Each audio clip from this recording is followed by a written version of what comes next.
যারা রাত দখল, দিন দখল বা ভোর দখল করেছে, পরবর্তীকালে সেই নেতারা অনেকে রাতে খাট দখল করেছে, হোটেলে রিসর্টে ধরা পড়েছে। আবার এমন ডাক্তার দেখা গেছে যারা বিপ্লবী, তারা সরকারি হসপিটালে খাতায় এন্ট্রি করে দিয়ে সেখানে ডিউটি না করে তারা প্রাইভেটে গিয়ে ট্রিটমেন্ট করছেন এবং সেখানে 2200-2500 টাকা ভিজিট নিচ্ছেন।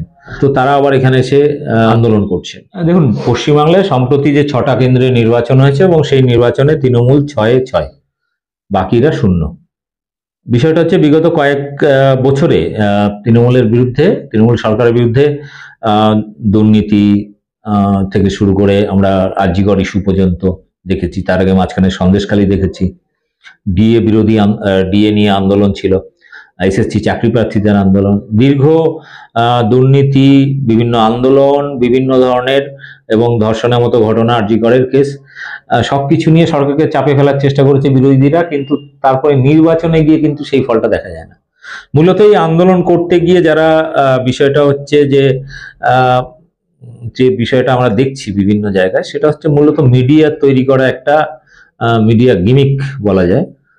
কারণ আপনার একটা জিনিস দেখুন, যারা রাত দখল, দিন দখল বা ভোর দখল করেছে, পরবর্তীকালে সেই নেতারা অনেকে রাতে খাট দখল করেছে, হোটেলে রিসর্টে ধরা পড়েছে।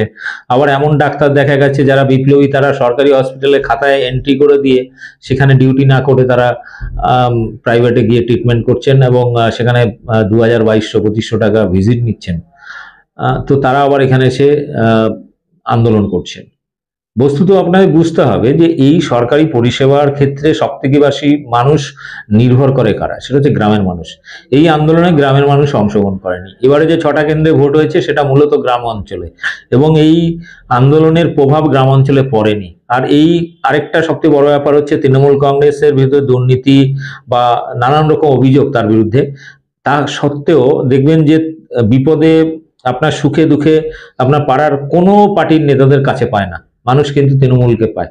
এবং তার সাথে মমতা ব্যানার্জির বিভিন্ন প্রায় 64টা সামাজিক প্রকল্প, যে প্রকল্পের মাধ্যমে প্রতিদিন সরকার এবং দলগতভাবে প্রতিদিন ডোর টু ডোর বিভিন্ন পরিষেবা মানুষের কাছে পৌঁছে যায়। ফলে আজকে চিকিৎসা ক্ষেত্রে বলুন, গত 10 বছরে যে ডেভেলপমেন্ট হয়েছে চিকিৎসা ক্ষেত্রে, তার জন্য কেন্দ্র সরকারই পুরস্কৃত করেছে এবং তাদের ডেটা বলছে পশ্চিমবঙ্গ হচ্ছে চিকিৎসার 1 নম্বর পশ্চিমবাংলার মধ্যে। আপনারা নারী সুরক্ষার ক্ষেত্রে দেখুন, এখনো পর্যন্ত গত 2 দিন আগে যে সরকারি ডেটা বেরিয়েছে গভর্নমেন্টের, তাতে বলছে কলকাতা সব থেকে নারীদের জন্য সুরক্ষিত রাজ্য। মহিলাদের ক্ষেত্রে মহিলাদের ক্ষমতায়ন, মহিলাদের রাজনীতিতে অংশগ্রহণ সব থেকে বেশি, মহিলাদের সমবায় ভিত্তিক অর্থনীতি তাতে বেশি, সব থেকে বেশি মহিলারা যদি কোনো রাজ্য থেকে ট্যাক্স দিয়ে থাকেন সেটাও পশ্চিমবাংলা। অর্থাৎ পশ্চিমবাংলা মহিলাদের সুরক্ষা, রাজনীতি, অর্থনীতি সমস্ত ব্যাপারে অনেক বেশি এগিয়ে। ফলে বিচ্ছিন্ন একটা দুটো ঘটনা, ব্যতিক্রম একটা দুটো ঘটনা দিয়ে